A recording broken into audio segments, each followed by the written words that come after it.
e garanta já a sua produção. E também Odonto Excellence, né? É a grande novidade aí no centro de Ibirubá, seu sorriso renovado na maior do Brasil. Na rua Serafim Fagundes, 1180, aqui no centrinho de Ibirubá. E a gente vai chegando por aqui, trazendo os primeiros destaques. E já estamos ao vivo também aqui nas nossas plataformas sociais. Boa tarde, Ademir Roque Camargo, tudo bem contigo? Bom dia, Cristiano, bom dia ao nosso convidado e bom dia aos nossos ouvintes. Bom dia. O doutor estava aqui, né, me cobrando aqui e eu vou... Gosta de churrasco, Cristiano? Mas quem não gosta? Porto Alegre reúne público para o Festival Internacional do Churrasco. O doutor estava olhando para a capa do... Isso aqui é de ontem, Jornal do Comércio. Eu até queria ter comentado ontem, não. Nós tivemos participação de gente, pessoal aqui de Ibirubá, ó. Tá? Não sei quem que é, mas... De repente é o Teleca, que foi lá dar um show por lá também. Oi? Teleca, de repente, né? É, o churrasqueiro. O nego aí da União, né? Então, mais de 300 assadores nacionais e internacionais distribuídos em 40 gazebos, apresentados produtos, receitas e formas de preparos diferentes da proteína durante, né, a Expo Churrasco no Parque Harmonia no sábado passado, foi no sábado, semana passada. Está estampado na página 23, Jornal do Comércio da segunda-feira, dia de ontem. Tá aqui. Muito bem, seu Cristiano, é isso. Muito bem, Camargo. Nós já estamos com o nosso convidado aqui, já estamos ao vivo e vamos, como sempre, né, Camargo, antes de qualquer coisa, saudar aqui Dr. Jefferson Vollmeister, né, que é cardiologista, né? Filho da dona Yolanda. Prof. Yolanda. Daí essa parte aí já de entrar nos pormenores eu deixo para ti, Camargo, né? Tá eu, como bom. sou um transitório, né, que tô há pouco aqui em Ibirubá, não tive o prazer ainda de conhecer toda a família, de todos os moradores daqui. Mas seja bem-vindo, Dr. Jefferson aqui, ele que é da Clinicor, né, que tem aí um trabalho essencial aí aqui em Ibirubá. E hoje a gente vai bater um papo aí sobre aquele órgão, né, que pulsa, né, que nos ajuda aí a viver no nosso dia a dia, que bombeia o nosso sangue, né, que cumpre aquele papel de motor para fazer tudo acontecer. Só que a gente vem conversar com o doutor aqui com um dado já, eu já estava aqui pesquisando aqui os dados sobre as doenças cardíacas, doutor, e antes de qualquer coisa eu fiquei impressionado com a quantidade de pessoas que perdem a vida por conta de doenças cardiovasculares, né? E no momento que aqui o dado ele vem de 1990, que era aí 594 mil pessoas, e em 2019, o último dado, então, se aproximou de 1,1 milhão de indivíduos, que corresponde ao aumento proporcional da população brasileira, ou seja, foi crescendo conforme a população também foi aumentando. E aí a gente pergunta, com tudo que tem de tecnologia, com tudo que tem de conhecimento hoje, né? Por que ainda a gente continua tendo aí a doença do coração, uma coisa que a gente não tem o devido cuidado como devia ter? Boa tarde, doutor, tudo bem? Boa tarde, Cristiano. Boa tarde, Camargo. Boa tarde. Boa tarde, ouvintes da Rádio Cidade. Essa tua pergunta é excelente. Dá para se dizer que essa é a pergunta de $1 milhão que os pesquisadores no mundo inteiro se fazem constantemente. Isso é um assunto de debate em congressos. Em cada congresso sempre se discute isso, porque a realidade é essa. É a maior causa de mortalidade no mundo, não só no Brasil, mas no mundo, são as doenças cardiovasculares.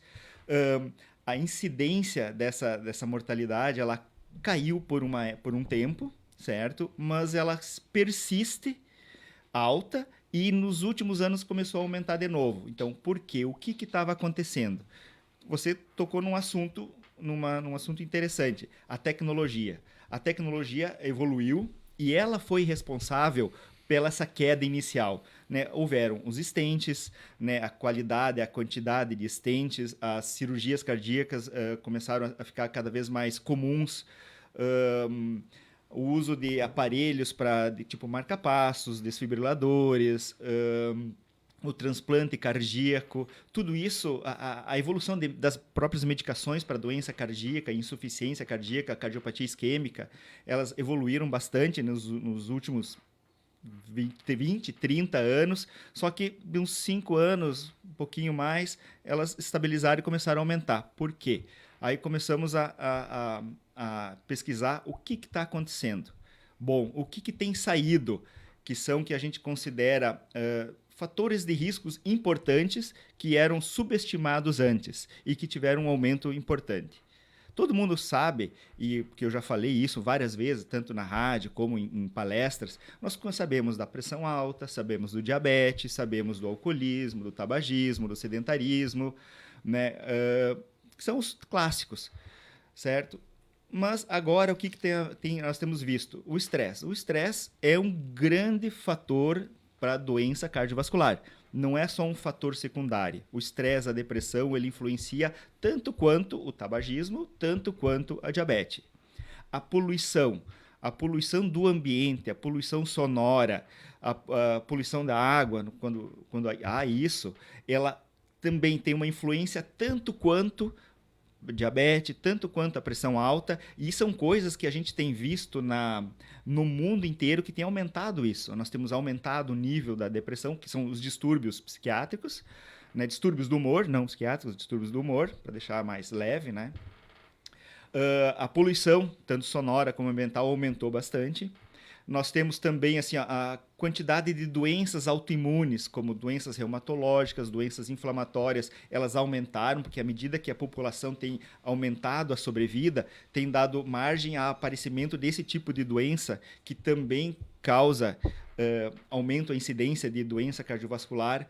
E também temos uma questão que é muito delicada e importante, que quando a gente ficou sabendo, até foi meio chocante, assim, que complicações durante uma gravidez numa mulher também são responsáveis por desenvolvimento de doença cardiovascular. Uma mulher...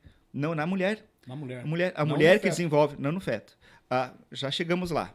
A mulher que desenvolve pressão alta, que desenvolve diabetes, ou que tem uma prematuridade, esse tipo de complicação, que seria uma coisa típica só da gravidez... Hoje em dia, a gente sabe que dali a 10, 20 anos aumenta a chance dela ter uma doença cardiovascular. Tanto que quando a gente atende uma mulher, a gente tem que, assim, por uma obrigação, saber se ela teve alguma complicação durante uma gravidez passada e, baseado nisso, tem que planejar diferente a vida dela. Quanto à criança, isso também tem surgido, né, que crianças que nasceram prematuras, crianças que estão acima do peso, por baixo peso, elas também têm um nível de uma incidência de doença cardiovascular maior na idade adulta. Né? Então, isso é uma coisa que está surgindo, né? E provavelmente daqui... Só que isso tudo precisa de anos para ser comprovação, mas são dados que estão surgindo. Eu só queria fazer uma pergunta, porque a minha filha Daya está grávida de novo, segunda gravidez. Primeira gravidez, nada.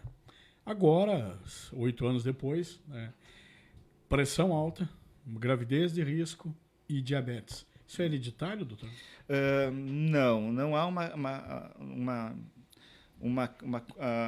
não é regra. Não é regra isso ser hereditário. Isso é mais ambiental, aquela questão de peso, de alimentação, do ambiente, porque a gente hoje em dia a gente é muito influenciado pelo nosso ambiente. E isso está causando os descontroles. E tu pode até melhorar, depois ganha o nenê, joia, a pressão controla, né, volta ao normal, a diabetes volta ao normal, não precisa, né, usar medicação, mas a gente sabe que aquela pessoa, nós como cardiologistas, temos que ter mais cuidado na hora de avaliar ela e de fazer um segmento de longo prazo.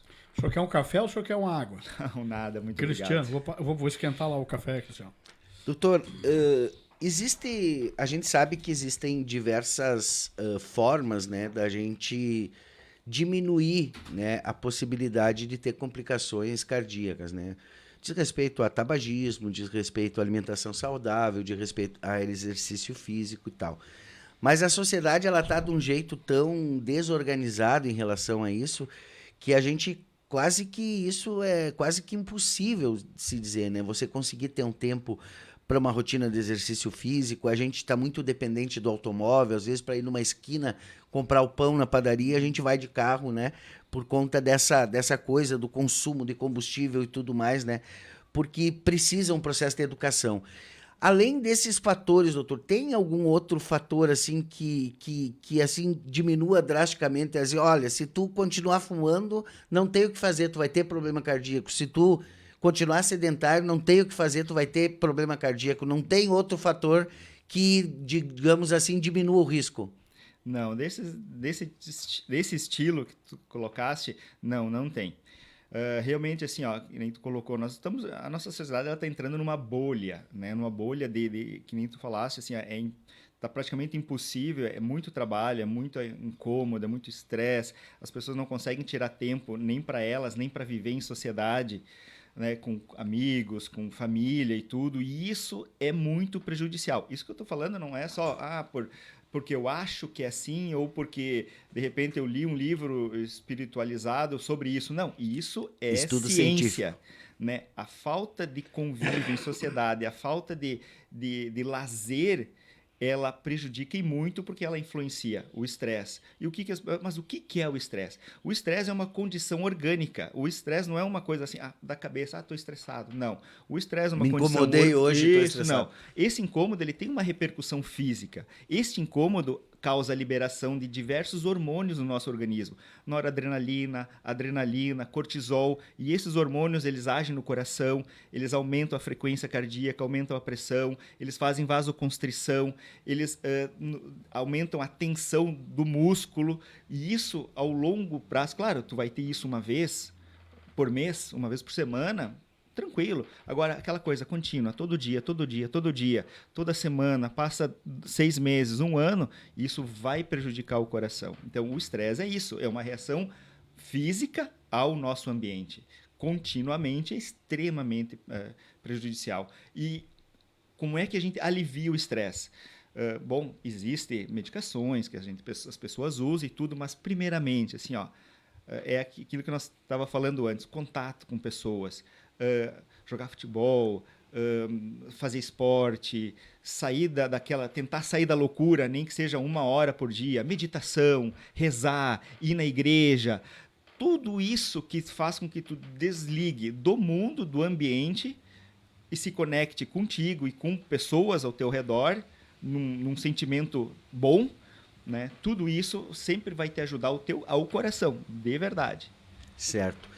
Doutor, a hipertensão, ela é uma o que ela é? Ela é consequência do problema cardíaco ou ela é a razão? É a razão, né? Porque assim, ó, a pressão alta, ela é quando o organismo perde a capacidade de controlar a pressão. Então, nós temos diversos mecanismos que eles agem para manter a pressão controlada, né? A vasodilatação e vasoconstrição. Então, por uma questão genética, né, esses fatores, ao longo do tempo, eles vão se desgastando. Então, a pressão vai subindo. Tem coisas que podem fazer com que esse fator genético aconteça mais cedo. Ou a pessoa aumentar muito de peso, sedentarismo, tudo que a gente conversou antes. Tudo isso vai fazer com que essa expressão genética apareça mais cedo. Então, tu pode se tornar hipertenso com 20, 30, 40 anos. Estaria lá no teu gene, você é hipertenso com 70 anos. Mas, por uma questão ambiental, ele começa a se manifestar antes. Então, isso é 95%. Bom, 95%. 5% dos casos de hipertensão é o que a gente chama de hipertensão secundária, tipo tumores na tireoide, tumores no rim, hipertireoidismo, tumores em suprarrenal, que são coisas raras, mas que a gente sempre acaba avaliando e tem como avaliar de uma maneira bem fácil, né? Mas isso é a minoria. A hipertensão é o fator genético. E tem um processo, por exemplo, a gente costuma dizer, tua pressão está 12/8, está normal. A tua tá 14/9, já é hipertenso. A tua tá, tipo o Camargo, aí 16/11, né? Daí já tá bombando o negócio, né? Quanto mais alta essa pressão, mais risco leva para o problema cardiovascular? Sim. A pressão normal é 12/8. A gente aceita até 135/85. 14/9, assim, no máximo do máximo, tá? Tem que estar abaixo de 14/9. E o ideal é 12/8. Se tiver até mais baixo que isso, não tem problema, perfeito. Quanto mais alta a pressão, mais risco a gente tem. Isso num âmbito agudo, digamos. Tu tem 18 de pressão, ele pode ser tanto prejudicial quanto você ter 15. Tudo vai depender do tempo. Se tu tiver 15 de pressão por 5 anos, o teu risco é tanto quanto 18 em 1 mês. Entende? Então, a intensidade ela importa numa parte aguda, em você ter um infarto, um derrame agora, daqui a algumas horas ou algumas semanas. Agora, se você tem 15 por 9, 14,5 por 9, por 5, 10 anos, o risco acaba sendo igual da mesma coisa. E a gente fala de infarto e derrame, que é o mais comum das pessoas entenderem. Mas tem uma doença que a gente acaba falando pouco, até a gente peca com isso, que é chamada insuficiência cardíaca, que é o coração grande e o coração fraco, que é uma coisa que a pressão alta causa tanto quanto um infarto, um AVC, e causa uma repercussão tão grande e mata tanto quanto qualquer outra coisa. Entendi. Doutor, a gente tem acompanhado aqui, o Camargo é o nosso repórter policial aqui, né? E todos os dias de manhã ele traz aqui as informações. E a gente tem notado nos últimos meses aí, né, o chamado mal súbito meio que virou corriqueiro. Todo santo dia os bombeiros estão indo acolher alguém que caiu, passou mal, né? 1, 2, 3 tal. O que é isso? É um pouco essa questão? Tem a ver com essa questão cardíaca? Como é que a gente consegue... o que a pessoa faz assim para ela não ter um mal súbito, né? Meu amigo, assim, ó, eu tô há 20 anos em Birubá, tá? Então a gente tinha mal súbito, sei lá, 2 por ano. Agora, realmente, os últimos 2 anos para cá... Clima, tempo, medicação, dia a dia... Eu acho que se eu falar, corta a rádio. Fala. Aqui Escreve, não corta. Escreve aqui para nós depois. O senhor acha que é uso de drogas? A droga influencia, Medicação. né? Tem droga, tem o azulzinho. Mas tem uma coisa que foi feita de uma forma intempestiva, que está saindo no mundo inteiro, né? O mundo inteiro está descobrindo. Tem cada vez trabalhos mais, só que tem pessoas assim que, por uma questão política, não querem aceitar. Agrotóxico. Vacina. Vacina.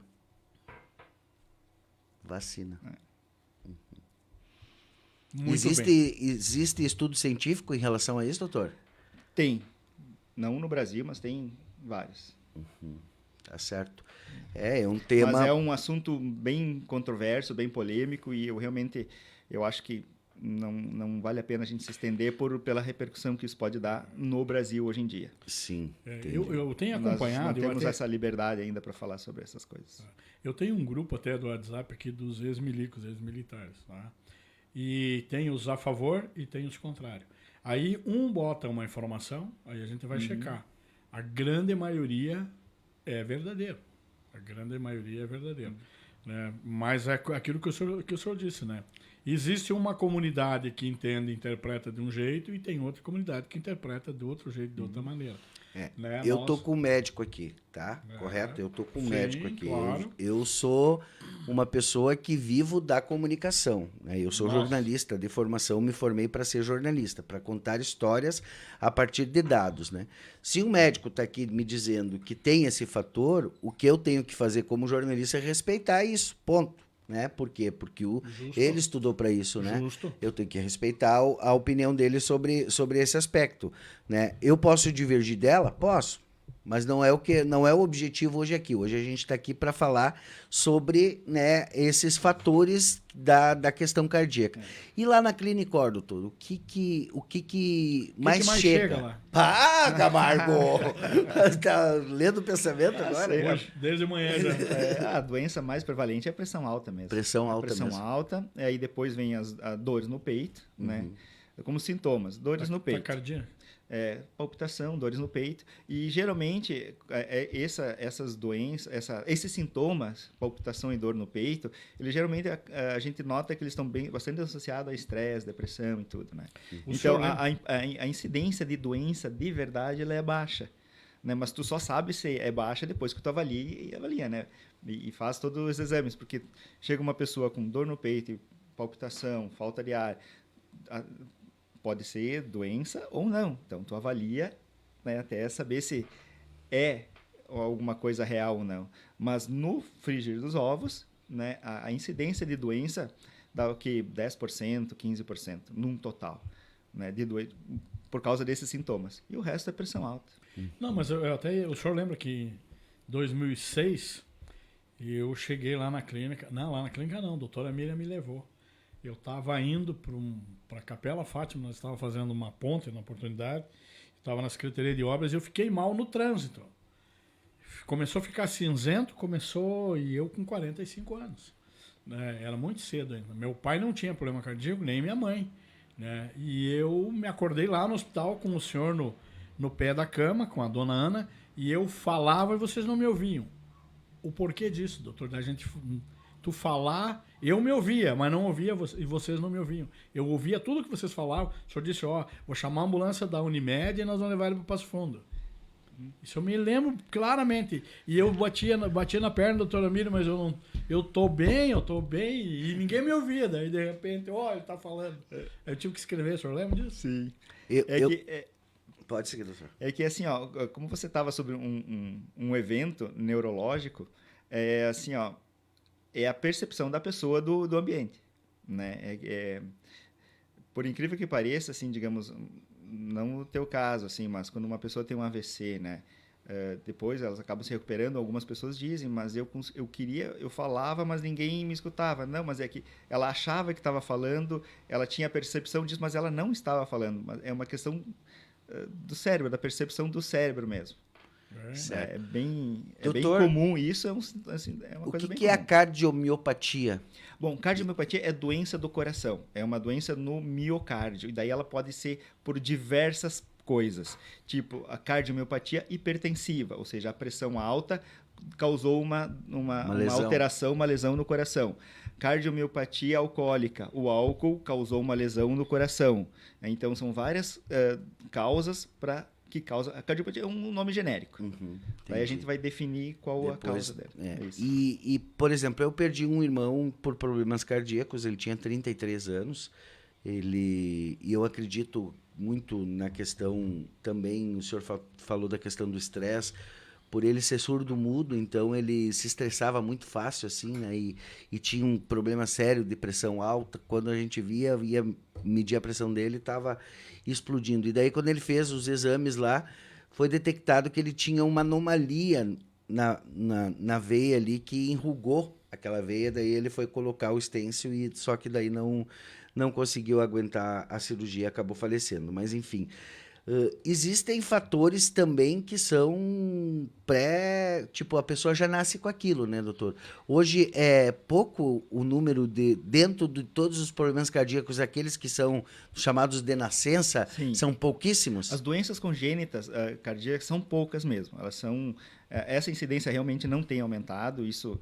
são raros. Então, o que a gente tem? Anomalia de coronária. Tem coronárias que elas podem nascer em locais errados, né? Nós temos aqueles buraquinhos que deveriam fechar quando a pessoa nasce e depois não fecham, que são os forames ovais, a comunicação intraventricular, né? Existe um tipo de doença que a gente chama de canulopatias, que são doenças que facilitam arritmias, que facilitam morte súbita. Então, essas doenças, a incidência dela é a mesma, não tem aumentado, e elas são uma das grandes causas de morte em jovens e atletas, no geral. Né? No geral, sempre foi, em crianças, adolescentes e adultos jovens. Atletas ou não atletas. Sim, né? sim.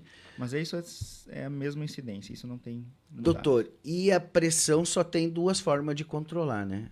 Ou mudando a alimentação e os hábitos, né, com exercício e tudo mais, ou através da farmacológico, né?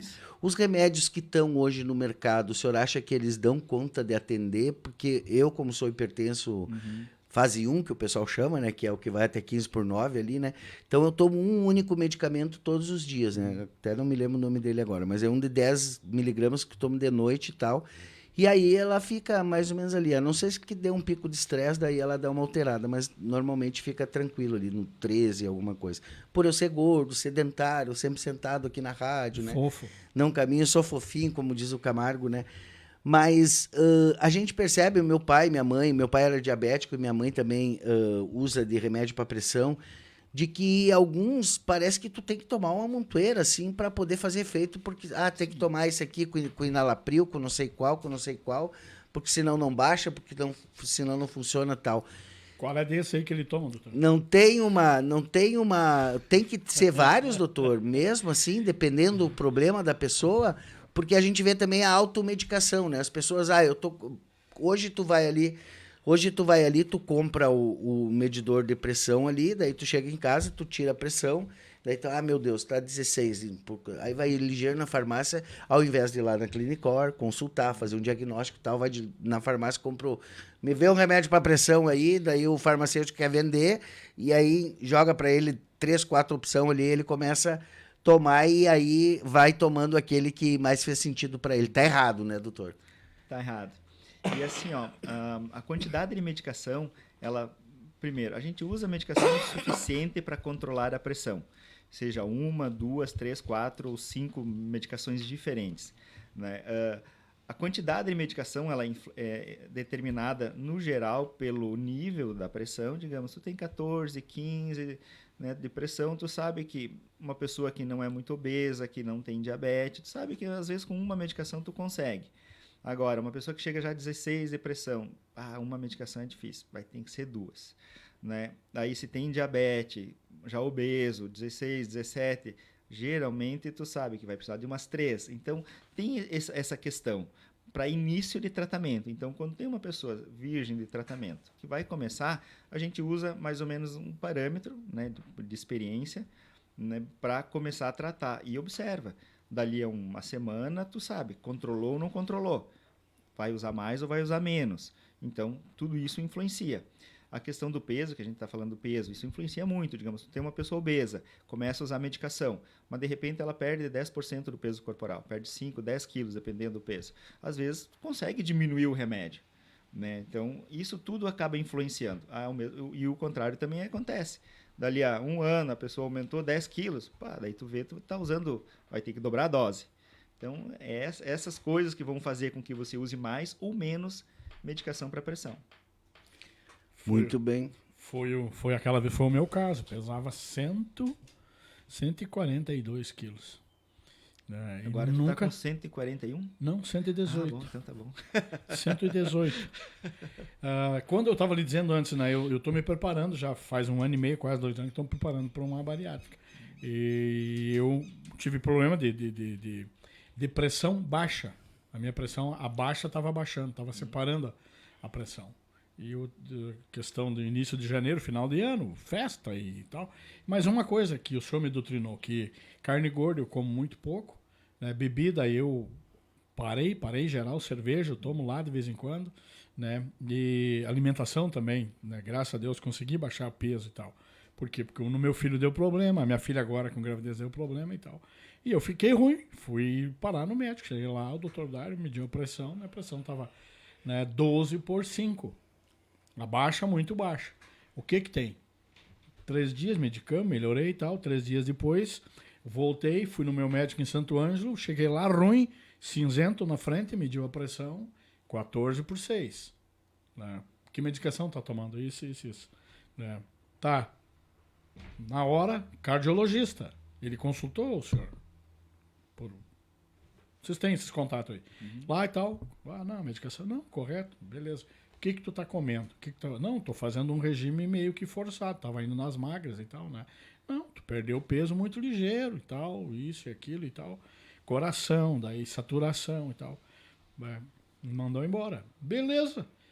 Janeiro, fevereiro, março, né? Abriu o Camargo uma noite mal, ruim, cara, no hospital, doutor Dário, né? E se não tá um cardiologista lá, não sei não. Né? Vai ter que encaminhar, vai ter... Só que eu fiz um cateterismo lá em Santo Ângelo, eles fizeram lá, não, né? Tinha um pouquinho, consultei com o senhor, fiz um monte de exame, coisa e tal. A medicação é essa aqui. Aquele dia fiquei ruim, do nada. Tinha passado um dia bom, tinha tarrafiado bastante, esforço, pescado e coisa e tal, né? No outro dia fiquei ruim, de noite, né? 3 dias depois fui para Ijuí, 4 dias baixado, stand, medicina nuclear, que é esse que eu queria chegar. O que é medicina nuclear por coração? A medicina nuclear ela vai fazer diagnósticos, né? Então existe a cintilografia miocárdica, que é um exame mais comum, para avaliar se você tem doença em coronária, se tem a manifestação de veia trancada, né? Obstrução em coronária. Então se usa a pessoa primeiro uma pessoa anda na esteira, daí depois ela é injetado uma medicação radiofármaco pela veia, Pela né? veia. E daí ela tem uma máquina que vai captar aquele radiofármaco porque ele vai se concentrar no coração. Daí ali tu vai ver se vai ter aquela imagem de isquemia que sugere que tenha doença coronária, né? Então, basicamente, a medicina nuclear é isso aí, tu usar um radiofármaco para detectar a isquemia miocárdica ou não, que é um sinal da obstrução numa coronária. O outro detalhe, doutor, que também lá, já que estamos falando, né? O ronco, como é que é o nome? Fugiu Apneia do sono. Apneia do sono. Sim. Tá? Eu tenho que fazer, não é o local, tinha que ir lá no seu consultório, mas já que o senhor está aqui, que exames são esses aí, doutor? Para que serve isso aí? Eu fiz todo o exame, aquele de lá na clínica, lá do Dr. Olavo, tivemos lá com o Luciano, fizemos uma entrevista com ele, passei uma noite lá e tal. Ele me mandou para esse outro médico lá em Passo Fundo, especialista lá e tal, etc e tal. Fiz o teste 15 dias com o aparelho em casa, outra pessoa, parei de roncar e tudo, Sim. 15 dias donantes que não viu ninguém, tô tranquilo. Né? Agora eu encaminhei um pedido para o CPAP, é caro, né? É um aparelho caro, Sim. tem que se usar, né? Além, é claro, né, da medicação. Aí, não, se não fizer esses dois exames aqui, nem encaminha, nem vai lá na saúde lá. Esses exames são para avaliar a capacidade pulmonar, e a elasticidade, a complacência do pulmão. Nada a ver com o coração. Não, nada a ver com o coração. Nada a ver com o coração. Beleza, Cristiano. Tu falou da apneia do sono, também isso é uma outra coisa importante como fator de risco.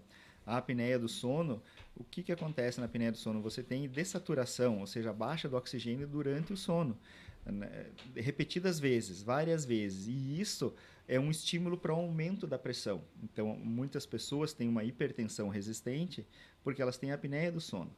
Aí aquela pessoa que às vezes durante a manhã tem uma pressão mais alta, ou durante o dia, naquele período ali.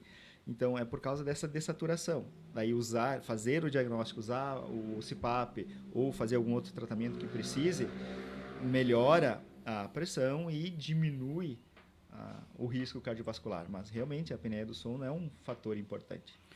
Não só para o coração, mas tem a questão da doença cerebral, né? De AVC, de demência, tudo isso que uma dessaturação contínua noturna judia o corpo. Pois é, o médico lá na avaliação disse, olha, tu tem problema tu é diabético e tal, tem algum problema na neuropatia e coisa e tal? Eu disse, não, num pé só, vai começar no outro.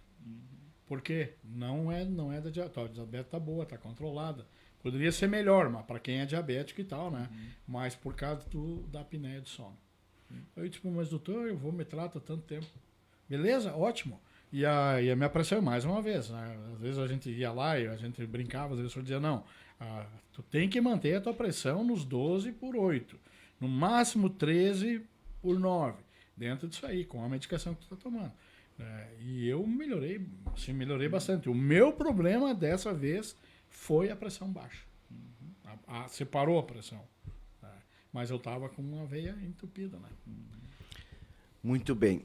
O Camargo sempre aproveita aqui para fazer uma consulta. A consulta dele é cara.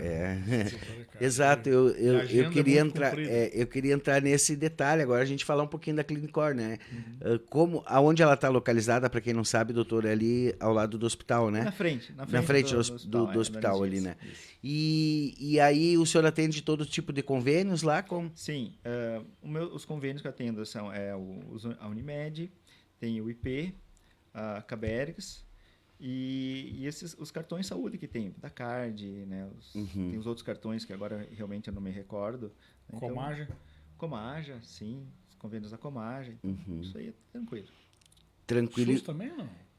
É que o SUS assim não tem, né? O SUS não tem consulta pelo SUS. O que tem é a Comaja, que que a prefeitura subsidia a consulta, né? Sim. Mas o SUS em si, realmente isso não existe. Na verdade, nenhum consultório médico atende o SUS. Eles atendem pela Comaja, que é a prefeitura subsidiando, né? Mas vem a região inteira, porque o pessoal vem a região inteira. E o senhor tem outros profissionais junto? Não, só eu. Só o senhor atende todos? Isso. Daí ali a gente faz, além do eletrocardiograma, que é o básico, né? Tem o exame de esteira, tem o ecocardiograma, tem o Doppler de carótidas, tem o exame da MAPA, que é para avaliar a pressão alta, né? Tratamento como diagnóstico, tem o Holter, que avalia as arritmias, tem o ecocardiograma de estresse, que avalia, que é um pouquinho, é uma junção do exame de esteira e do ecocardiograma para avaliar melhor a doença em coronária. Então, tem várias coisas que a gente faz ali. Dá para dizer que tu consegue, né, nesses diagnósticos de insuficiência cardíaca, cardiopatia isquêmica, hipertensão, doença em carótida, tudo isso a gente consegue fazer assim bem tranquilo. Tá certo. Sensacional, sensacional. Doutor, mais uma coisa que eu acho importante, a gente está com uma boa audiência aqui na live e o pessoal não está fazendo muita pergunta. O Luiz Alberto Zelman está dizendo aqui, Camargo, doutor Jefferson, estou em Santa Maria, lhes acompanhando. Abraço. Luiz Alberto Zaiman. Trabalhava lá era fiscal da Secretaria da Agricultura. Filho do tio Miro, que eu conheço muito bem, sabe quem que é. A gente sempre busca, assim, quando a gente entrevista aqui, um histórico, né? Então, quem é o Dr. Jefferson, da onde ele vem? Em off ele não estava conversando, o senhor me disse que é daqui e tal, né? Para o pessoal entender e quem, como a abrangência da live é bem maior, né, e tal. E muita gente nova em muita Birubá, gente, né? e aí não conhece, né? Então, até para contar, é filho de quem, né? Da onde veio o interesse pela questão do coração dentro da medicina, né? Como é que veio esse processo, o senhor se formou aonde e tudo mais, né? Sim. Bom, então, eu sou natural de Birubá, nasci aqui, meu pai é o Paulo von Meister, a minha mãe é a Yolanda, a professora Yolanda. Professora Yolanda. Né? Aí fiz todo o meu ensino fundamental, primeiro grau e segundo grau. Né? Para nós da antiga, né? Grau. Aí depois, quando eu passei o meu primeiro vestibular com 17 anos, terminei o terceiro ano do segundo grau. Aí eu fiz para agronomia. Daí fui em Santa Maria, passei em agronomia em primeiro lugar. Daí eu comecei lá. Porque, na verdade, assim, ó, é uma coisa interessante. Eu sempre quis ser médico, certo? Sempre quis ser médico, mas assim, ó, meu pai é agricultor, a mãe é professora, né? Nós éramos, assim, ó, classe média baixa, né? Não tínhamos dinheiro nem nada, assim. E eu ficava, puxa, mas médico é coisa de filho de médico, gerente de banco, né? Na época que gerente de banco era não de importante. plantador de soja. Não, nem de colono, não sei o que. Então, poxa, ele é professor, eu vou fazer agronomia. Mas são 3 irmãos médicos, né? Não, mais um médico e uma dentista. Aí fui lá, comecei agronomia lá em Santa Maria, na Federal. Aí tu vê, puxa, mas é só fazer vestibular, tia. Não tinha segredo, né? Aí fiz 1 ano e meio, quase 2 anos, daí larguei e daí fiz o vestibular e passei. Daí passei em 4º lugar em medicina, e daí me formei lá em Santa Maria, em 99 me formei, daí fiz a minha primeira especialização em medicina interna. Aí quando terminei em Santa Maria, fui para Porto Alegre fazer cardiologia no Hospital de Clínicas. Aí depois fiz a especialização em ecocardiografia, né, que precisava, e daí vim trabalhar desde 2004 aqui, 20 anos. 20 anos já, doutor. 20 anos já. O outro irmão, um é anestesista. Anestesista e a minha irmã, a Michelle. O senhor é cirurgião também? Não, só a parte clínica. Só a parte clínica. Que já dá um trabalhão, né, doutor? Dá um trabalhão. Porque para cirurgia, para fazer cirurgia cardíaca, daí tu sai tu faz cirurgia geral e depois cirurgia cardíaca. Né? Tu não é cardiologista. Um cirurgião cardíaco não é cardiologista. Ele é cirurgião cardíaco.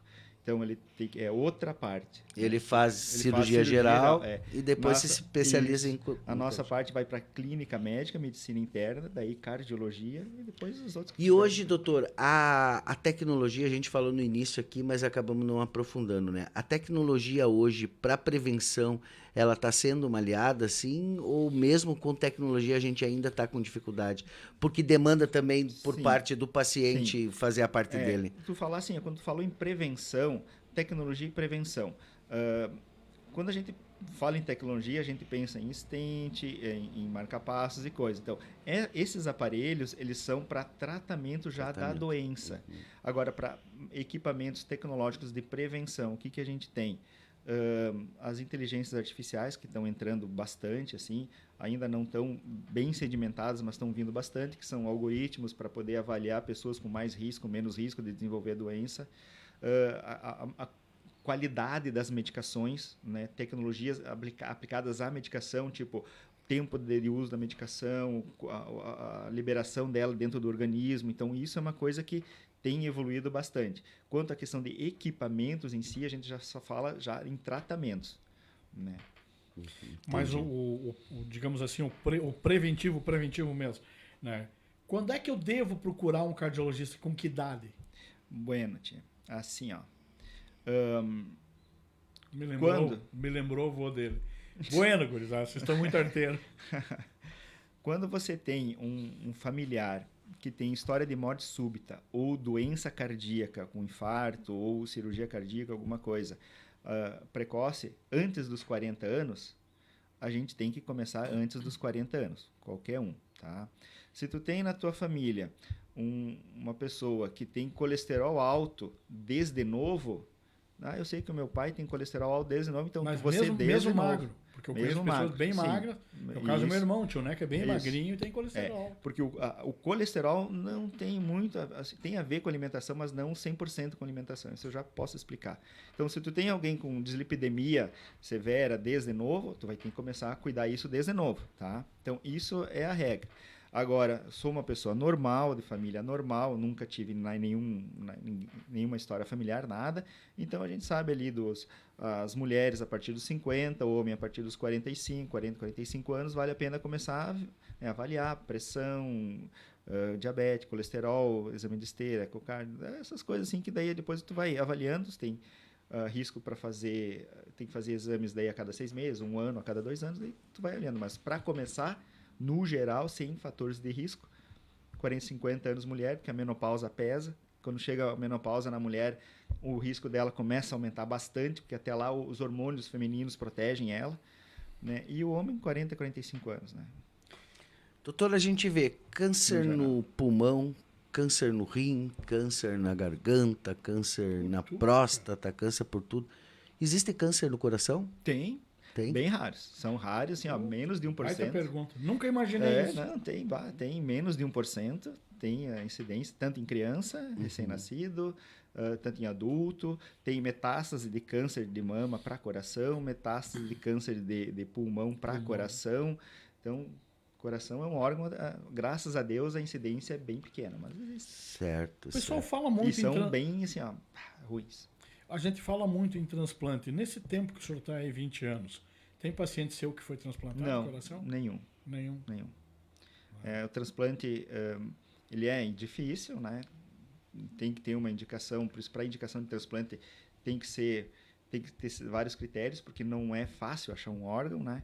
Mas, graças a Deus, aqui, isso é uma coisa que eu realmente posso dizer que eu fico cuidando, né? Em Birubá nunca teve ninguém que precisou de fazer transplantes, assim, é o que chegou, né? Que é uma coisa que um dia pode acontecer e daí tem que acabar encaminhando. Pois nesses 20 anos, me chamou a atenção, porque nós tivemos aí transplante de fígado, o André é fígado. É fígado? E a medida, e uma coisa que acontece assim, à medida que a tecnologia vai evoluindo, que as medicações vai evoluindo, tu vai tirando as pessoas de fila de transplante. O que é diferente de fígado. O fígado não tem um tratamento para fígado. O rim, quando tu não tem um tratamento para o rim, né? Tu vai fazer hemodiálise. O fígado, quando tu tá com cirrose ou tem um problema hepático ali, tu tem que fazer, não tem como melhorar. E o coração não, tu tem um coração fraco, tu usa medicações e tu melhora ele. Tu vive mais. Tu tem, exato, tu tem uma obstrução coronária, tu vai fazer uma cirurgia cardíaca, então tu tira as pessoas da fila de transplante. Então, para tu chegar na fila de transplante, tu tem que não ter mais nenhuma opção e nada. É bem mais complexo, né? Doutor, vamos fazer o seguinte agora. Vamos tentar aqui fazer um diagnóstico geral, né, da coisa, né? A gente teve uma mudança radical aí. Pega a própria geração do Camargo aqui, por mais que o Camargo tenha esses problemas, mas o Camargo é uma pessoa que ele vivenciou uma alimentação diferenciada, né? Que era ainda naquele tempo que tu comia a comida da avó de casa, né? Que tu plantava a verdura no fundo de casa, né? Que tu plantava a fruta lá, que tu comia o bicho que tu matava ali, que tu tomava o leite na teta da vaca e tal, né? Hoje, a indústria do alimento, meu ponto de vista, aí eu quero que o senhor me ajude nessa reflexão, porque eu tenho que trazer o seu conhecimento aqui para a nossa audiência. A indústria alimentícia hoje, ela não tem nenhum compromisso com a saúde pública, né? Ela bota na prateleira, eu sei agora porque eu tenho as crianças lá, né? E às vezes a mulher diz, vamos pegar... Não, longe disso aqui. Enquanto eu puder manter meus filhos longe da comida industrializada, eu vou manter. Não sei se eu vou conseguir muito tempo, né? Mas vou tentar manter. Porque a gente sabe que o sódio excessivo, né, o sal e tudo mais, não tem muita preocupação por parte da indústria de entregar um alimento saudável, inclusive naqueles que se coloca lá no rótulo que são saudáveis, né? O senhor acha que esse aumento também... Eu lembro assim, ó, quando eu era criança, Camargo, eu sempre fui gordinho, tá? Mas quando eu era criança, eu sofria bullying porque eu era o único gordinho da turma. Era só eu que era gordinho, o resto era tudo magrinho. Hoje em dia tu vai numa escola, eu vou fazer matéria, é parelho, doutor. É parelho. A obesidade, ela tomou conta. E a obesidade não está relacionada, ai, que bom, meu filho está gordinho, está comendo bem. Não tem nada a ver com comer bem. Né? Muito pelo contrário, tem a ver com comer mal, Uma né? vez era assim, tá magrinho, tá doente, tem que meter um sadol nele, tem né? que meter um sadol. Meter um sadol nele. E hoje não, né? Mas Tem- A questão da O alimentação... problema do Sadol é que ele tem um efeito de longo prazo, né? Tu só engorda depois dos 50. Boa. Mas A culpa é da minha avó, então. esse aumento que se tem hoje, doutor, de tudo isso, está vinculado a gente parou de comer bem e está comendo muito mal? Tá vinculado. Isso é ponto... Não tem mais discussão sobre isso, né? A qualidade da alimentação hoje em dia é péssima. Os ultraprocessados, sucos industrializados com muito açúcar, os refrigerantes, salgadinho, bolo, tudo assim, ó. A indústria alimentícia, como tu falaste, ela não tem muito cuidado com saúde, o negócio delas é darem sabor, gosto para poder vender mais, independente se aquilo vai fazer mal ou não, né? É um comércio, é um negócio e Até no isso pão é tem real. sabor agora. Não, Até no pão. né? Tu tem tem pães assim que tu compra, que nem eu brinco assim, tu pode guardar quando acontecer o fim do mundo, porque daqui a 1000 anos tu vai poder abrir e comer aquele pão que vai estar normal, né? Nós brincamos assim, tem presunto. Antigamente tu deixava um presunto 3 dias na geladeira, Tava estragado. Hoje em mofado, dia mofado. fica 2 semanas ali, tá tranquilo. Tá de boa. Então, é assim, essa é a nossa indústria.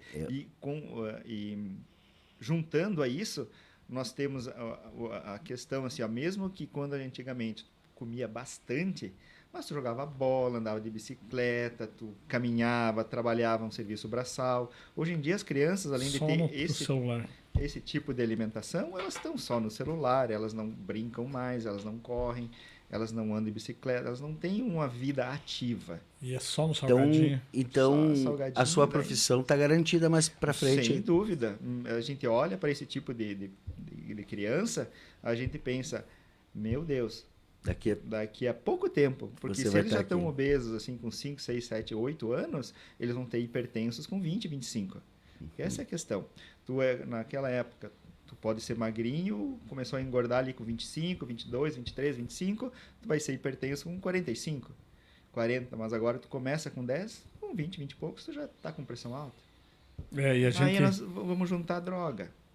Aí, cara, assim, a questão de droga na sociedade é extremamente difundida, comum, né? Então isso vai causar lesão cardíaca, vai causar hipertensão. Então nós vamos ter uma epidemia de adultos de 30 anos, 40 anos extremamente doentes. É uma coisa que a gente já está prevendo. Daqui a 5, 10, nós estamos começando a ver isso. Agora nós estamos começando em Ibirubá, nós estamos começando a ver coisas que eu não via há uns anos atrás. Né? Que pessoas jovens, com pressão alta, doença cardíaca, com dor no peito, que não havia. Hoje em dia, praticamente toda semana, a gente está atendendo alguém assim. E conversando com outros colegas, é a mesma coisa, e a gente sabe que daqui a 5, 10 anos vai ser o comum a gente atender pessoas de 25, 30 anos doentes, porque estão obesos, bebendo demais, usando muito destilado, usando droga, tem aqueles vaping, aqueles cigarros eletrônicos que durante uma época as pessoas tiveram consciência e pararam de fumar, mas hoje voltaram, achando que não é... E está que proibida a venda no tá Brasil, mas proibido, todo mundo... E nós vamos ter uma carga de grandes adultos doentes em pouco tempo.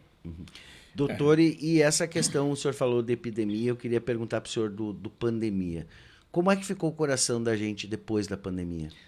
O que o senhor observa, assim, pelos pacientes e tal? A pandemia, ela trouxe bastante repercussão, assim, ó. As pessoas deixaram de fazer atividade física, né? Então, houve um aumento grande de pressão alta e diabetes, houve um descontrole do metabolismo, porque elas ficaram mais em casa, né? A depressão aumentou muito, muito, muito, por causa daquela história, assim, ó, todo mundo estava apavorado, achando que ia morrer de uma hora para outra, faltou o convívio, porque realmente nós somos uma espécie que deve ter convívio social. Então, a falta do convívio social prejudicou muito a mente das pessoas Então, no pós-pandemia imediato, assim, era uma loucura. A quantidade de depressão alta, de diabetes, de descontrole do metabolismo, assim. Doutor, uma pergunta bem pessoal, o senhor responde se o senhor quiser.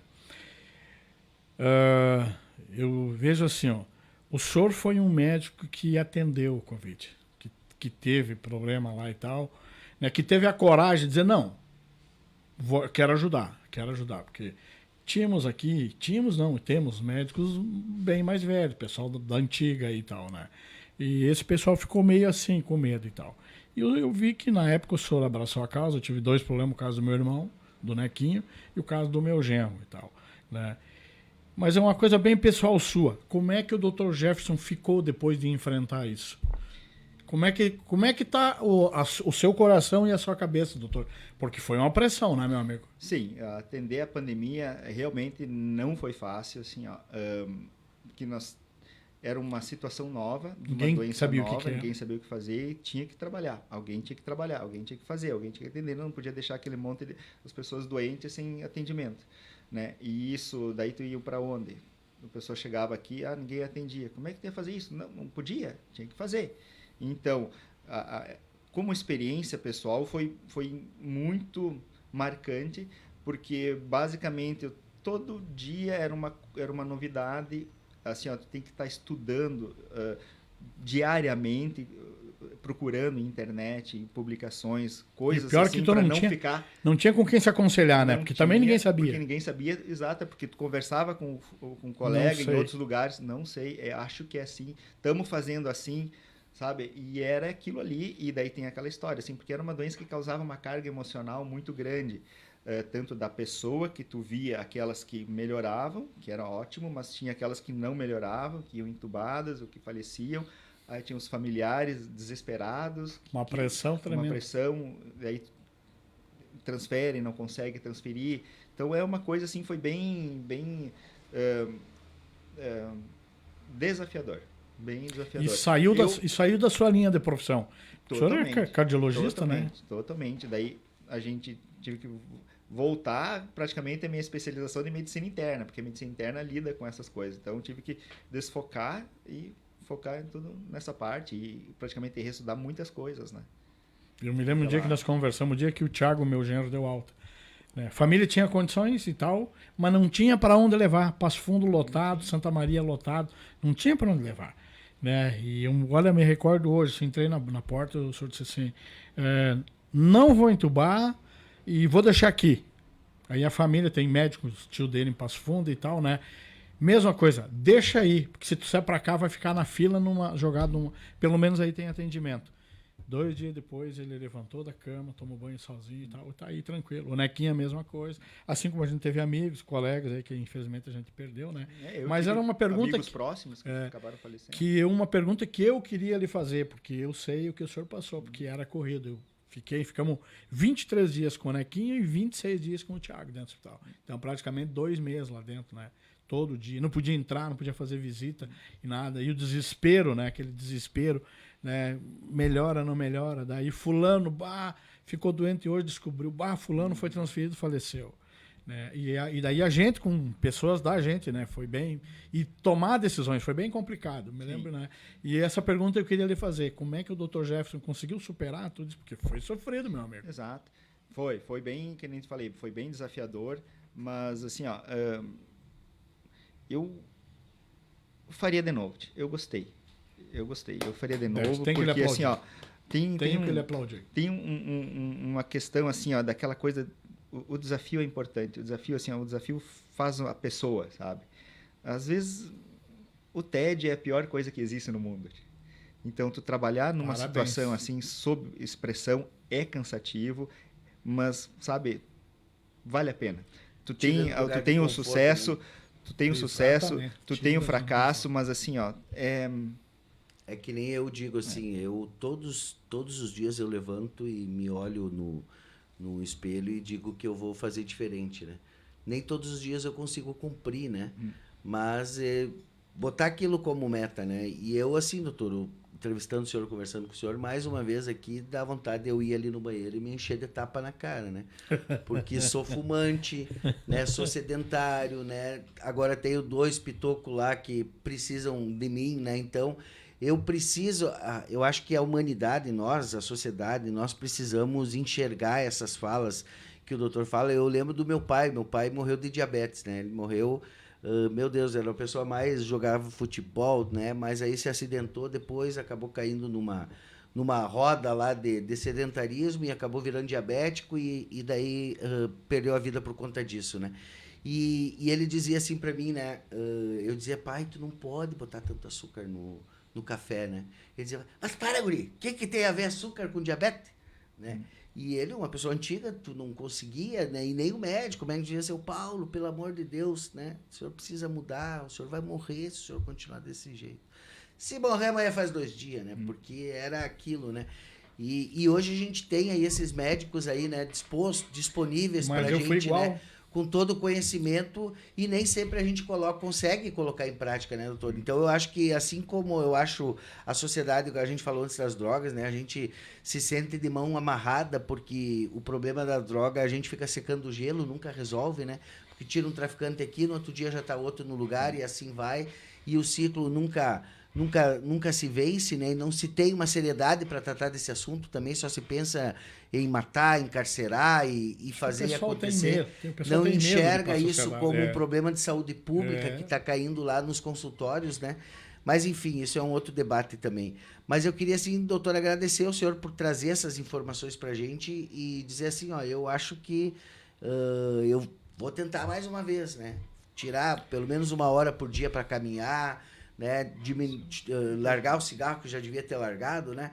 Largar o cigarro, né? Já não fumo dentro de casa, por que eu vou fumar na rua agora, né? Se eu não fumo dentro de casa, né? Então dá para mudar, né? Né? Usar essas medicações que tem, e BUP, e adesivo, e não sei mais o que, né? Porque também é... E o esforço, né? Tem que querer e também. a vontade, né? Porque é isso, o doutor estava falando uma coisa, e aí eu fico pensando nisso, né? Eu tenho 46 anos, né? Daqui a pouco, com meus 50 e pouco, eu já vou estar pensando nessas coisas de cirurgia, de stencil, de não sei mais o quê, porque graças a Deus eu não tenho esse problema, né? Eu tenho esse probleminha, depressão e tal, né? Mas me considero uma pessoa saudável, assim.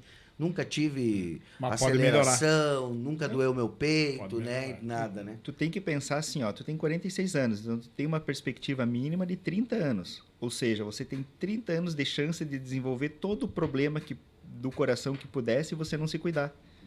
É diferente de uma pessoa... Né? Eu me recordo que o senhor me disse assim, Camargo, nós vamos fazer os exames. O fato exames. de você ser novo e não ter nada é ótimo. Então, é a hora de começar a se cuidar. Foi aonde eu não comecei. Camargo, diminui isso, diminui aquilo. Ah, doutor, eu quero morrer feliz de barriga cheia. Então tu vai morrer cedo. Lembra? Agora então, tá aí quando toda a cirurgia aqui com o zóio que é um... É verdade, é verdade. Quase é me verdade. fui. É verdade. Então exemplos não faltam. Quando a água bate na bunda, todo mundo pede socorro. Se tu não sabe nadar, morre afogado. O João Mendes está mandando um comentário aqui dizendo assim, ó, uso contínuo de internet, Facebook, redes sociais, WhatsApp para muitos, desde a manhã até a noite, pode ser considerado uma doença, doutor? Pode, sim. Né? Isso é considerado uma doença, né? Porque primeiro você fica... acaba sendo um vício, né? O teu cérebro começa a ficar focado numa realidade que não é a tua, porque a gente tem que ter um convívio, que nem eu disse de novo, a gente tem que ter convívio com família, com trabalho e com tudo. É um vício, você ficar focado numa tela ou no computador aqui e esquecer todo o resto. É a mesma coisa que um adolescente no computador. A gente não reclama dos adolescentes que ficam horas e horas jogando no computador. Então, um adulto que fica horas e horas numa tela é igual a um adolescente. E a depressão, doutor? Junto com tudo isso. Não, a depressão ela só piora essa questão, né? Porque geralmente quando você está focado numa coisa como o videogame ou telas de computador, notícias, sabe? É porque tu geralmente tem algum grau de dificuldade de se relacionar com as pessoas. Tem algum grau de dificuldade. Então, seja a antiga timidez, seja qualquer outra coisa. O antissocial. Desde uma timidez até um distúrbio maior. Então, isso é que tem que ser cuidado, tem que ser resolvido, né? Solucionado. Exato.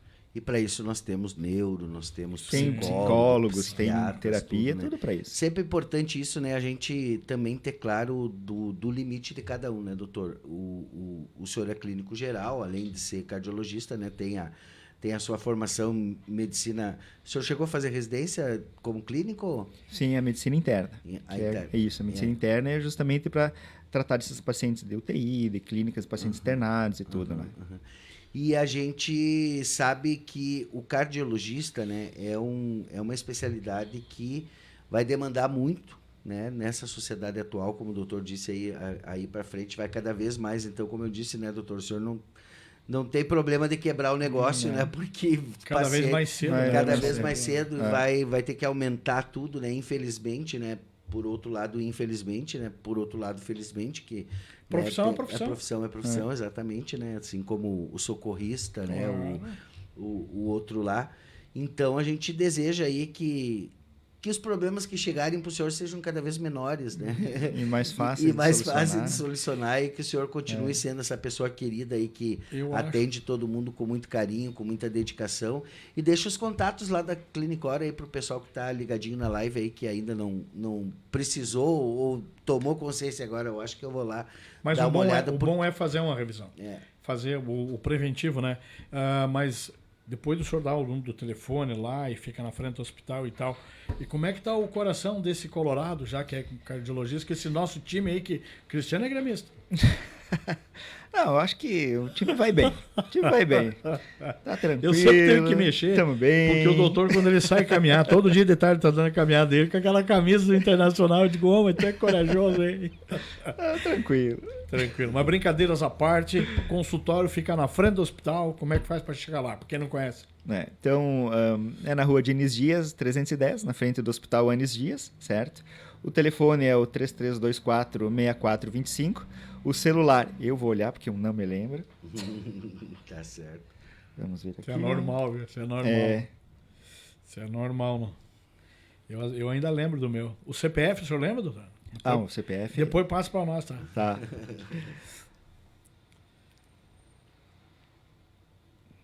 Mas o telefone da clínica é 3324-6425.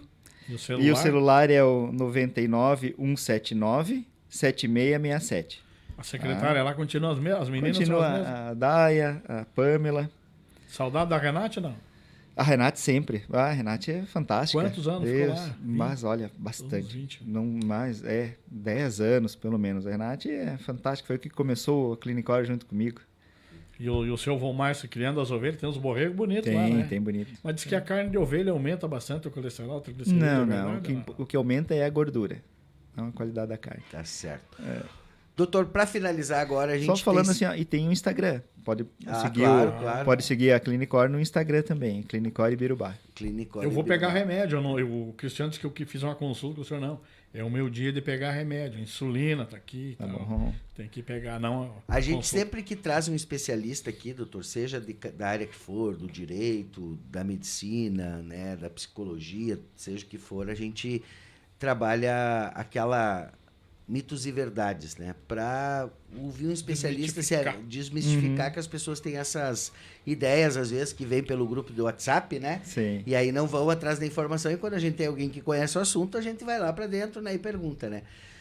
Uma pessoa pode infartar sem perceber? Sim, pode. É verdade, então. Verdade. Não precisa ter uma dor no peito, não nada? Não precisa. Uma coisa não é raro, né? É uma coisa comum em diabéticos, eles podem infartar sem ter dor nem nada. E é comum, às vezes, as pessoas entram no consultório porque sintoma assim, bem inespecífico, tu vê, já infartou uma semana atrás, um mês atrás, e coisa assim. Então, não é raro. Tá certo. E quem sofreu um infarto, doutor, ele não pode mais fazer exercício físico? Bem pelo contrário. A pessoa que sofreu infarto deve fazer exercício físico. Qualquer pessoa com doença cardíaca deve fazer exercícios físicos. Isso já está comprovado que elas vivem mais, vivem melhor. O que vai mudar é o tipo de exercício físico e a intensidade do exercício físico de acordo com o grau de lesão que ela fica. Quem fez cateterismo? Mesma coisa. Nenhuma doença cardíaca hoje em dia contraindica exercícios físicos. O que vai mudar é a intensidade e o tipo do exercício. Certo.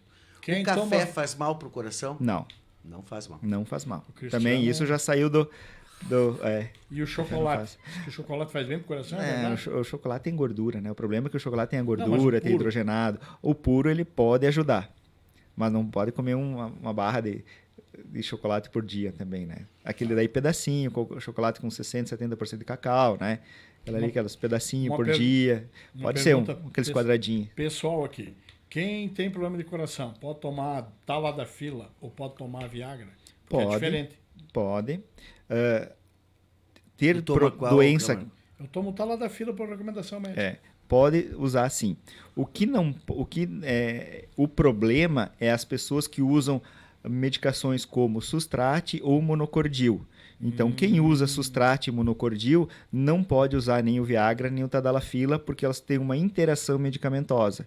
E isso realmente pode fazer mal. Mas, a priori, se não estiver usando essa medicação, não há problema em usar. Na consulta médica. Mas tem que precisar, né? Porque daí tem detalhezinhos, né? Porque qual é a questão dessas medicações? Elas são vasodilatadores. Elas, ao contrário do que as pessoas acham, essas medicações não aumentam a pressão, elas baixam a pressão. Então, às vezes, tu está usando medicações que também baixam a pressão. Aí tu vai usar um Viagra, um Tadalafila, daí tu vai ter uma hipotensão, tu pode desmaiar ou passar mal, mas por pressão baixa ou alguma coisa assim. Não por causa de, aumentou a pressão, aí vai dar um infarto por causa disso. Muito, isso é mito, isso muito é mito. E outra coisa... E o homem tem medo de consultar. E é comum as pessoas, em vez de dizerem, o fulano usou Viagra, mas na verdade ele usou anfetamina. Tá? Tem muitas vezes que se usam estimulantes tipo anfetamina para a relação sexual, e isso aumenta a pressão, isso aumenta o batimento cardíaco, e isso pode desencadear um evento súbito. Porque eu sempre falo, eu, na dúvida, vou pro médico. Né? Eu tinha problema, a minha diabetes estava muito alterada e tal. Me deu meu PSA foi muito alto. Meu pai teve problema de próstata, meus irmãos e tal. Né? Eu fui pro médico, olha, tal, não, tu tem faz esse exame e tal. Voltei lá e tal. Olha, doutor, depois que o senhor me deu tal medicação, né? O negócio, a patroa nem se escondendo, o rapaz não trabalha. Né? Não, vamos fazer uns exames e tal, né? Doutor... Tá aqui o nome do homem, me fugiu, como é que pode? Isso acontece, né? Tá aqui o doutor Freire, ali, o doutor Davi, né? Ele me disse, não, fiz os exames e tal, a minha imunidade muito baixa e como é que a gente diz? Não fugiu o nome. Né? Vai ter que fazer primeiro, vamos cuidar da próstata, depois essa medicação. Tomo um compromidinho de 5 mg de Taladafila por semana, minha próstata melhorou, não urino mais nos pés, tem pressão, jato, tudo mais. Mas tem homem que tem vergonha de ir, não vai consultar, né? Dá problema e tal, né? E daí, né? Testosterona, agora lembrei. Testosterona. Eu estava por causa do PSA, testosterona muito baixa e tal, inibi completamente. Aí um amigo, mas tu abrir isso. Não é o caso de abrir, a intenção é ajudar. Porque eu tenho muito amigo meu aí que tem problema similar que nem eu e não vai no médico. E daí fica metendo umas porcarias do Paraguai e quando vê dá um piripaque e acaba lá no cemitério. Exatamente. Doutor, ainda nos mito e verdade, o senhor já falou aqui, mas vamos falar, né? A questão das bebidas alcoólicas e energéticos podem induzir a uma arritmia cardíaca? Podem, sim. Assim, o álcool em si. O álcool, ele é tóxico para o organismo, certo? O álcool ele é tóxico para o coração, para o cérebro, para todas as células do organismo. Então, se você tem uma ingesta excessiva de bebida alcoólica, principalmente o destilado, porque a concentração de álcool é muito grande, né? Tu tem um vinho, que é baixo até o vinho, 12%, 14%, mas tu tem um gin que chega a 30%, um whisky pode chegar a 40% de álcool, tu tem uma ingesta de noite, uma noite de festa excessiva, daí tu usa mais um energético, que daí tem cafeína ou tem, agora eu me lembro outro estimulante que tem lá, taurina, isso. Então, aquilo acaba sendo uma bomba. Tu tem o álcool que desestabiliza a célula cardíaca, daí tu tem um estimulante que causa vasoconstrição e taquicardia. A gente chama de síndrome da segunda-feira. É a gurizada segunda-feira consultando. Não, segunda-feira consultando porque estão com taquicardia e pressão alta. Por que será, né? Síndrome da segunda-feira. Saúde bucal tem a ver com o coração? Muito boa essa pergunta. Tem, sim. a cárie, a gengivite, essas bactérias, elas realmente podem facilitar doenças do coração, tipo infarto e aversão.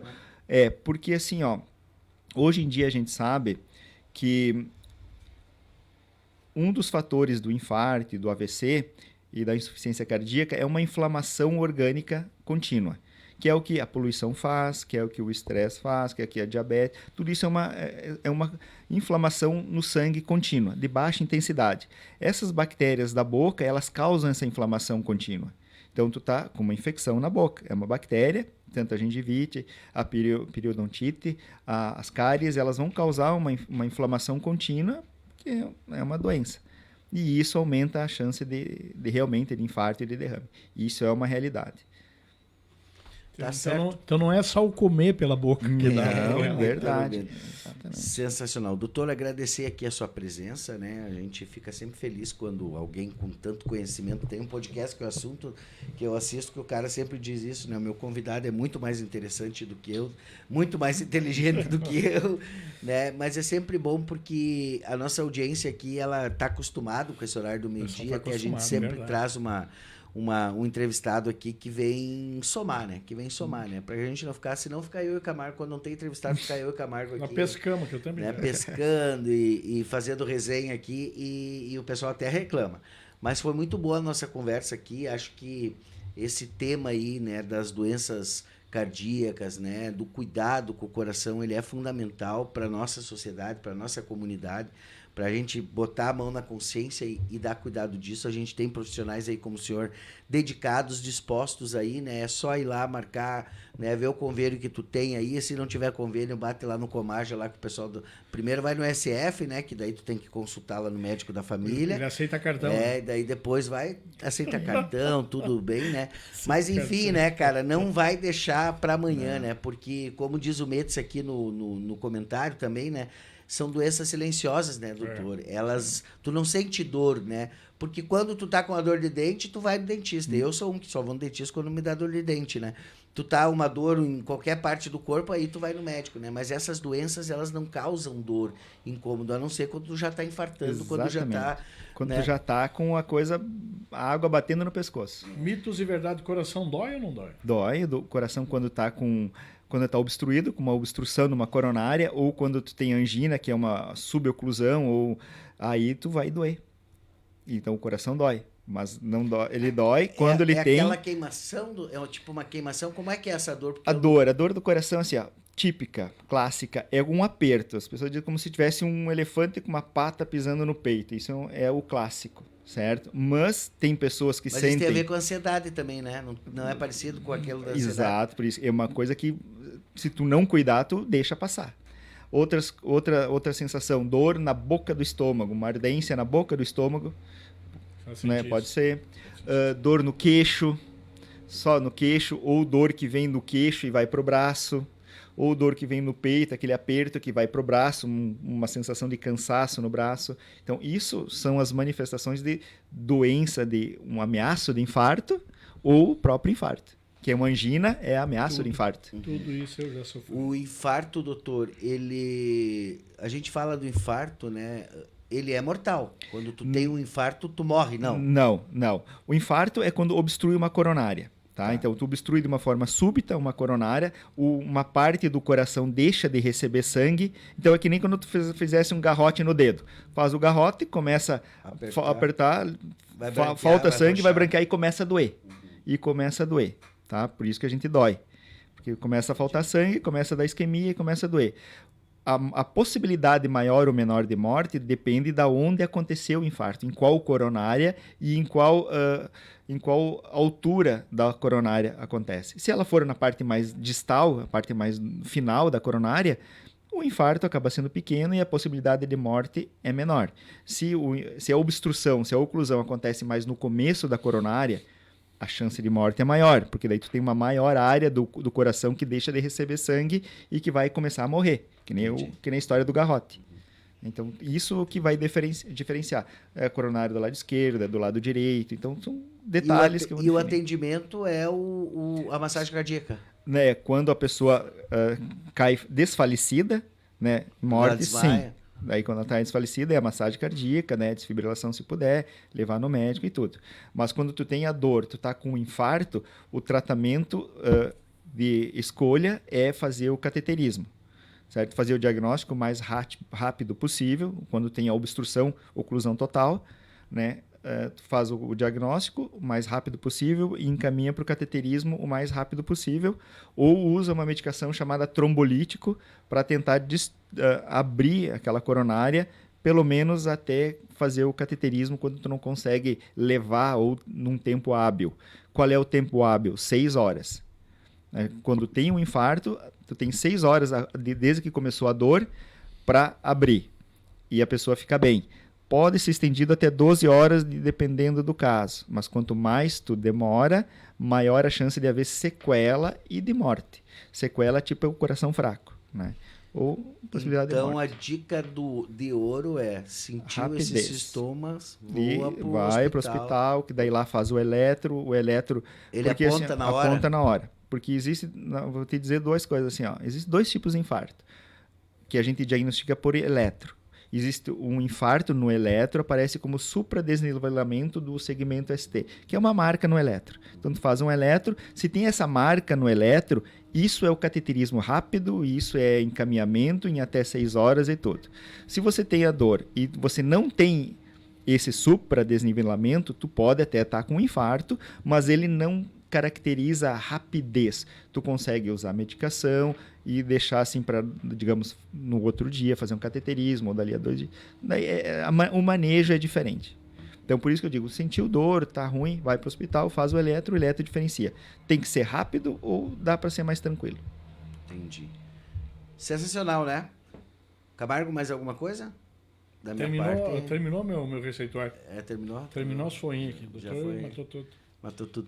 Doutor, então agradecer ao senhor aí a sua disponibilidade para estar aqui conosco hoje. Foi uma tarde proveitosa para a Eu que agradeço o convite, é bom conversar com vocês, foi uma conversa bem agradável. Aqui, né? A gente deixa o informal, bem boa. Às vezes. É diferente, né? Às vezes. Se não é futebol, né? Se é futebol, daí... Vale tudo. Daí vale não, tudo. Mas eu também tenho que lhe agradecer, né? Pelo convite. E eu via muitas pessoas falarem, mas o Dr. Jeff, depois do Covid, não temos... Eu tinha essa curiosidade de lhe perguntar, né?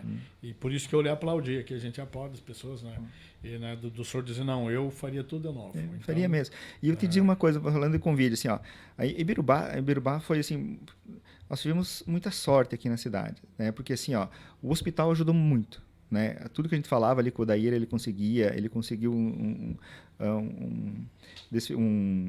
uma ventilação, um aparelho de ventilação mecânica junto com o Ralph, com o advogado, com o juiz, né? Alguns equipamentos, a Venstudo conseguiu um aparelho de gasometria, de dímero, de troponina, tudo ajudou, assim, aquela coisa, oxigênio. Então, o hospital sempre se prontificou a dar tudo isso, a gente pedia, eles conseguiam. A prefeitura, assim, ó, precisa disso, precisa daquilo, eles nunca se negaram a fazer nada. Então, isso foi uma coisa muito boa, foi bom de trabalhar por causa disso. A Secretaria de Saúde, né, porque o que nós tínhamos, assim, ó, a Secretaria de Saúde trabalhava com os pacientes, né, tipo o Etiane, todo o pessoal ali do posto de saúde, eles trabalhavam com as pessoas que não precisavam internar, eles faziam atendimento. Agora, viu que precisava internar, encaminhava lá para mim, e lá no hospital a gente avaliava e internava. Então, não ficou uma coisa... né, que realmente o pessoal trabalhou junto, não deu em conjunto. Então eles conseguiam, eles atendiam e tratavam até não conseguir. Quando não conseguiam, encaminhavam para nós e a gente atendia. Então as coisas foram, né, na parte da medicina foi bem bom, foi muito bom trabalhar. Tanto que nós tivemos uma mortalidade assim, ó, um pouquinho mais de 2%, né? Então, nós tivemos cidades aqui que tiveram 5%, 4%, 5%, 6% de mortalidade. Então, a gente realmente conseguiu trabalhar bem. Que bom. Foi bom. Foram 102, né, mortes aqui em Birubá, né? 102 óbitos. Na época 95. No total, no né? total, hoje de manhã até eu tinha, eu deixei o celular carregando. 102 óbitos aqui em Birubá. Mas na época 94. Entre eles, minha tia querida, tia Dulce, né? Que também, o Leandro também quase foi, né? Ficou ali entubado vários dias ali, né? Eu conversei com o doutor Madaloso um dia de uma medicação que ele me sugeriu e tal. E o senhor lembra desse detalhe? Né? E ele me disse assim, estamos numa operação de guerra, não adianta trazer para Passo Fundo. Daí eu disse, mas doutor, o senhor conhece a família? Eu sei, só que infelizmente nessa hora, dinheiro não compra vida e não compra espaço. É urgência, urgência. Nós estamos em operação de guerra. Fiquei quieto e deixamos aqui. Isso aí. Ficou aqui.